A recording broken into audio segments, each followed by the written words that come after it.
அனைவருக்கும் வணக்கம். நாளை மறுநாள் நமக்கு தமிழ்நாடு முழுவதும் தேர்தல். அனைவரும் வாக்களியுங்கள். யாருக்கு வாக்களிக்கிறது?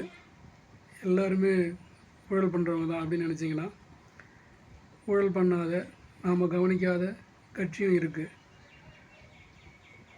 யார் அப்படின்னு பார்த்திங்கன்னா, அரசியலமைப்பு ஒவ்வொரு தனி மனிதனுக்கும் அடிப்படை உரிமைகள் கொடுத்துருக்கு. அந்த உரிமைகளை அவர்களுக்கு பெற்று தருவதற்காக போராட்டம் தொடர்ந்து நடத்தி கொண்டிருப்பது யாருன்னு பார்த்தோம்னா, கம்யூனிஸ்ட் கட்சி. விலைவாசி உயர்வா போராடுவாங்க, விவசாய தொழிலாளிக்கு பிரச்சனையாக அவங்க போராடுவாங்க, கம்பெனியில் வேலை செய்கிற தொழிலாளிக்கு பிரச்சனையாக அவங்க போராடுவாங்க, அரசு மருத்துவமனையில் மருத்துவர்கள் இல்லையா கம்யூனிஸ்ட் போராடுவாங்க. அவங்க எப்போ பார்த்தாலும் ஏதோ ஒரு போராட்டத்தில் இருப்பாங்க. அதுதான் நமக்கு பிடிக்காது. ஆனால் அது ஜனநாயக உரிமை. அந்த உரிமையை பெறுவதற்காக தான் அவங்க போராடுறாங்க. அவங்கக்கிட்ட என்னென்னா, பிரபலமான தலைவர்கள் இல்லை. அதனால் நம்ம கம்யூனிஸ்ட் கட்சி ஒரு கட்சியாக நினைக்கல.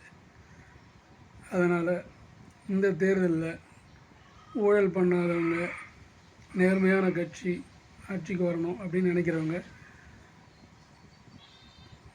மறக்காமல் கம்யூனிஸ்ட் கட்சிக்கு வாக்களியுங்கள். உங்கள் தொகுதியில் கம்யூனிஸ்ட் கட்சி இல்லைன்னா அவங்க ஆதரிக்கிற கட்சிக்கு கண்டிப்பாக வாக்களியுங்கள். ஏன்னா அடுத்தது நம்மக்கிட்ட இருக்கிறது திமுக, அதிமுக இப்படியான கட்சிகள் தான். திமுக, அதிமுகலாம் கொஞ்சம் ஊழல் செய்கிற கட்சி தான். ஆனால் ஊழலை விட அது கூட மதவாதத்தை கொண்டு வர கட்சி கண்டிப்பாக நாம் தவிர்க்க வேண்டும். அப்படி பார்க்கும்போது